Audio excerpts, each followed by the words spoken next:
नमस्कार मित्रों, स्वागत है आपका हमारे YouTube चैनल loveyofficial.com पर, जहां हम प्रतिदिन आपके लिए लेकर आते हैं प्रेरणादायक, पौराणिक और भावात्मक कथाएं। आज हम सुनेंगे महाभारत के उस अमूल्य प्रसंग को जब पांडवों में श्रेष्ठ अर्जुन ने भगवान शंकर की आराधना करके दिव्यास्त्र प्राप्त किए और फिर देवताओं की नगरी अमरावती में जाकर स्वर्गीय विद्याएं सीखी। लेकिन इसी मार्ग में उन्हें मिला एक अटूट आशीर्वाद और साथ ही उर्वशी का श्राप।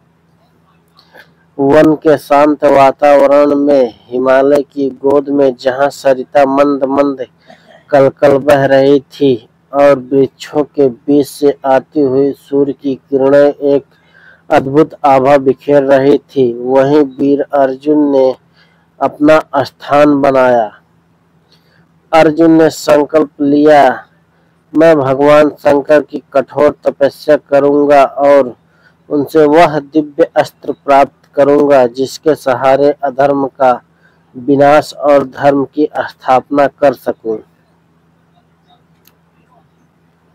दिन बीती, रातें बीते, तप के तेज से अर्जुन का शरीर कृश हो गया, पर उनके मन की दृढ़ता पर्वत समान अडिग रही। भगवान शंकर ने अर्जुन की तपस्या देखी और सोचा, इस वीर की परीक्षा होनी चाहिए। वे साधारण भील के वेश में प्रकट हुए। उसी समय एक दैत्य शूकर का रूप धारण कर अर्जुन की घात में छिपा था। भील रूपी शंकर ने अपना बाण छोड़ा। उसी क्षण अर्जुन की तपस्या भंग हुई। उन्होंने भी गांडीव उठाया और शूकर पर बाण चला दिया। दोनों के बाण एक साथ लगे और शूकर वहीं ढेर हो गया। अब विवाद खड़ा हुआ। भील बोला, शूकर को मैंने मारा। अर्जुन बोले, नहीं, वह मेरे बाणों से मरा है। विवाद बढ़ा और युद्ध छिड़ गया। अर्जुन ने गांडीव से बाणों की वर्षा कर दी, परंतु आश्चर्य, उनके बाण भील के शरीर से टकराकर चूर्ण हो जाते। भील शांत खड़ा मुस्कुरा रहा था। अर्जुन ने तरकस खाली कर दिया, तलवार उठाई, पर तलवार भी भील के वक्ष से टकराकर दो टुकड़े हो गए। अब अर्जुन ने मल्ल युद्ध किया, परंतु भील की एक चोट से अर्जुन मूर्छित होकर भूमि पर गिर पड़े। जब उनकी चेतना लौटी तो देखा भील अब भी शांत खड़ा मुस्कुरा रहा है।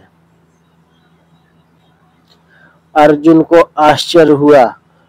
उन्होंने पास रखी शिवलिंग पर पुष्प माला चढ़ाई, परंतु देखा वह माला भील के गले में आ गिरी।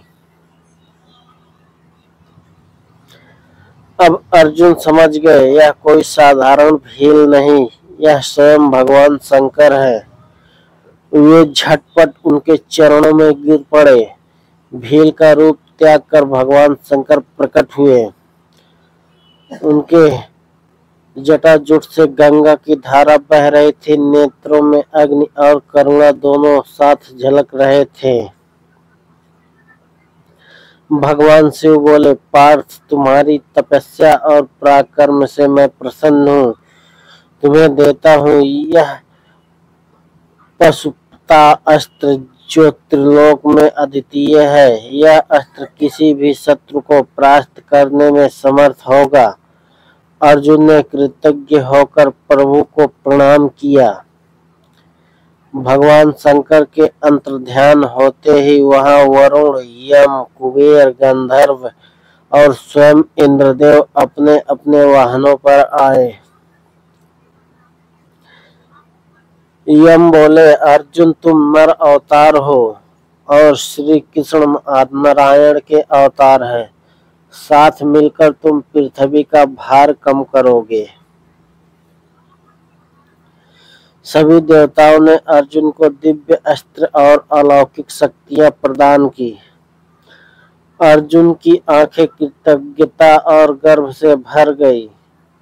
देवताओं के विदा होने के बाद इंद्र का सारथी मातली विमान लेकर आया। अर्जुन को स्वर्ग नगरी अमरावती ले जाया गया।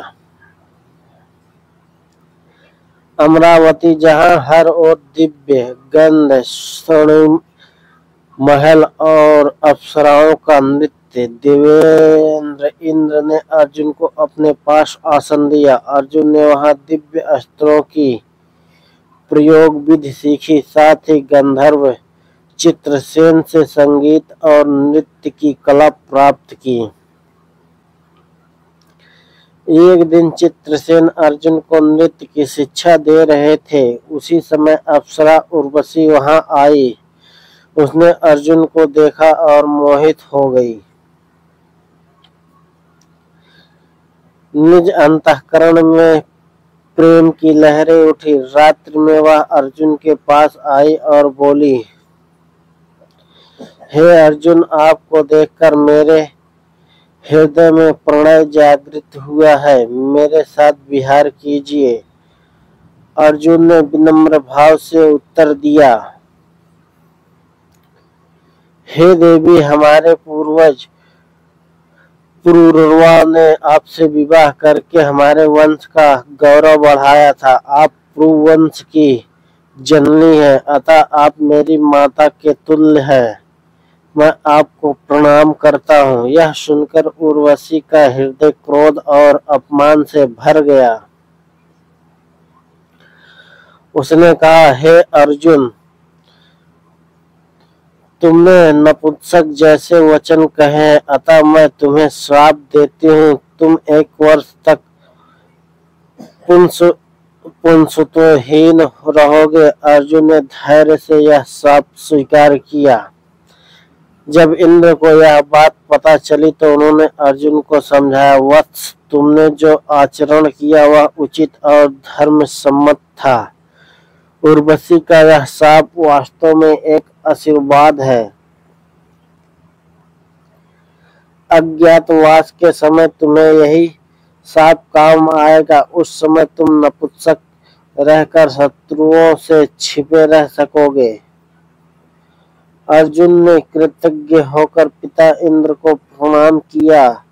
इस प्रकार अर्जुन ने भगवान शंकर से पशुपता अस्त्र पाया, देवताओं से दिव्यास्त्र प्राप्त किए, अमरावती में दिव्य कलाएं सीखी और अंत में उर्वशी का शाप भी एक आशीर्वाद सिद्ध हुआ। जो धर्म, संयम और मर्यादा के मार्ग पर चलता है उसके लिए हर कठिनाई भी अंततः आशीर्वाद बन जाती है। अर्जुन का यह प्रसंग हमें सिखाता है कि तप, धैर्य और संयम ही मनुष्य को दिव्यता की ओर ले जाता है। यदि आपको यह कथा प्रेरणादायक लगी हो तो इसे अवश्य साझा करें और हमारे चैनल nabiofficial.com को सब्सक्राइब करें। हम प्रतिदिन आपके लिए लेकर आते हैं नए पौराणिक और प्रेरणादायक कहानियाँ। धन्यवाद मित्रों। जय श्री कृष्णा। राधे राधे।